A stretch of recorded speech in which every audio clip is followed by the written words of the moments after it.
Olá, meus amigos, tudo bem com vocês? Vamos para a pergunta de hoje. Quando eu quero um socorro, uma ajuda da espiritualidade e peço por um nome, por uma entidade específica, necessariamente é ela quem vai me atender, quem vai me socorrer? Isso confunde muita gente, então é bom de saber a resposta disso aí. Vamos lá. Vamos lá, gente. Como eu falei, isso confunde muita gente. Até os médiuns que não são tão experientes caem nessa enganação. Lembrando rapidamente que espíritos são como pessoas, igual a gente aqui, que tem mentirosos, enganadores, né? Honestos, verdadeiros, sábios, ignorantes, de todo nível. Não é porque desencarnou que vai virar um espírito evoluído, sábio, honesto. Não. Como a gente sempre fala, a vida continua a mesma, com o mesmo pensamento, com o mesmo caráter. A gente vai mudando e se transformando com as reencarnações, com as oportunidades, com as existências. E a mesma coisa acontece com os espíritos também lá no mundo espiritual. Então, muitos desses espíritos eles se apresentam dizendo nomes que não são, dizendo ser entidades que não são. Então, a gente tem que ter muito cuidado, principalmente os médiuns. Os mais experientes já sabem disso, já conseguem filtrar, já conseguem analisar. E através da conversa, através do próprio diálogo, ou das palavras, ou da escrita que esse espírito está ali executando, ele consegue perceber que ele deu o nome, mas de fato não é aquela entidade, né? E já aconteceu demais, desde a codificação do Kardec, e por isso que ele lançou o livro dos médiuns, falando exatamente isso, a identidade dos espíritos, porque muitos são enganadores. A gente vê médiuns hoje atualmente, caindo nessa bobagem. Não filtra a mensagem. Às vezes esses espíritos vêm para esses médios dizendo que são espíritos de grande notoriedade aqui, ou falando de reencarnações passadas dessas pessoas, e elas se envaidecem, ficam orgulhosas do que foram, e eles vão enganando e vão iludindo isso. E a gente ainda vê alguns médios e alguns canais espíritas também muito populares aí, mas eu não gosto de citar nome, que acontece isso. Então não caiam nisso, porque isso não importa. O socorro, o pedido, a ajuda, não importa de quem vem. O que importa é a mensagem, é o conteúdo que vai nos confortar, que vai nos trazer alegria, que vai nos trazer serenidade, né? Que vai nos trazer razão com a emoção equilibrada. Não importa quem seja. Muitas vezes, espíritos mais conhecidos que dedicaram a vida toda a ajudar as pessoas, como Bezerra de Menezes, às vezes ele manda prepostos. Jesus manda preposto.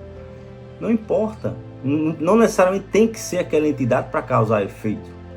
O conteúdo é bem mais importante do que a forma, né? O conteúdo é o que importa. Mas o que é que a gente tem que fazer? Em primeiro lugar, prestar atenção na mensagem, principalmente se for uma mensagem, se for de um espírito iluminado, né? Evoluído, vai ser uma mensagem de amor, de ajuda, de serenidade e nada de ilusão. E nada que possa inchar o nosso ego, o nosso orgulho, tá? É muita razão, o espiritismo é muito sério, a comunicação com espíritos sérios também é muito enriquecedora e educativa. Então, sem muito misticismo, sem muita bajulação, mas algo que muitas vezes é doloroso para a gente, mas é o necessário porque faz parte para a nossa evolução. Isso trata um pouco dessa identidade dos espíritos.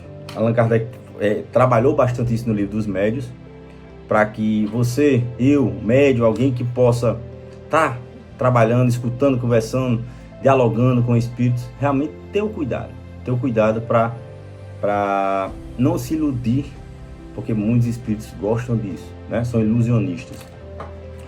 No item 255 do capítulo 24 do livro dos médiuns, identidade dos espíritos, eu vou ler aqui como é que trata isso. A questão da identidade dos espíritos é uma das mais controvertidas, mesmo entre os adeptos do espiritismo. É que, com efeito, os espíritos não nos trazem um ato de notoriedade, e sabe-se com que facilidade certos deles tomam nomes emprestados. Assim, depois da obsessão, é uma das maiores dificuldades do espiritismo prático, ou seja, identificar. Do resto, em muitos casos, a identidade absoluta é uma questão secundária e sem importância real. Ou seja, não importa. Preto Velho, Jesus Cristo, Maria, Bezerra de Menezes, Chico Xavier. O que importa? O que importa não é a mensagem? O que importa não é o efeito que vai fazer na gente, na nossa transformação? Se a gente está com uma dor emocional, pela perda de um ente querido, pelo revés muito grande na vida, e vê uma mensagem consoladora, confortadora, eu preciso saber de quem é? Será mesmo que é importante? É isso que fala aqui. Isso fica secundário. O mais importante é a mensagem. Muito mais importante é a mensagem. Então, muito cuidado para estarem se preocupando muito com quem mandou o recado. O mais importante é o recado. Então, é isso que a gente sempre leva em consideração. Obviamente, quando a gente está num centro espírita, recebe uma carta psicografada que diz ser assinado por um filho que já foi, uma mulher, a gente quer uma prova disso. Isso é natural. Não é o caso que eu estou falando aqui, mas é natural. Algumas vezes os espíritos vão trazer essas provas, mas isso só cabe a eles. Nós não temos o controle do conteúdo. Eles não estão à nossa disposição. Pelo contrário, tem muito trabalho pela frente. Alguns deles trazem nas cartas psicografadas uma riqueza de detalhe gigante, que aí você lê e diz assim, ou o médium está lendo para você e você se arrepia, você sente aquela coisa, meu Deus, é ele mesmo, principalmente se você for cético ainda, se você não for espírita, se você não acreditar, aí passa a acreditar depois de uma carta dessa. Isso é muito bacana, mas alguns conseguem fazer isso, devem fazer isso, tem autorização para isso, é tudo um conjunto de fatores. Vai depender da sua fé, do seu amor, da sua dedicação também para receber algo assim. Mas no final das contas, quem mandou não importa, tá? Então, um grande abraço a vocês, tudo de bom.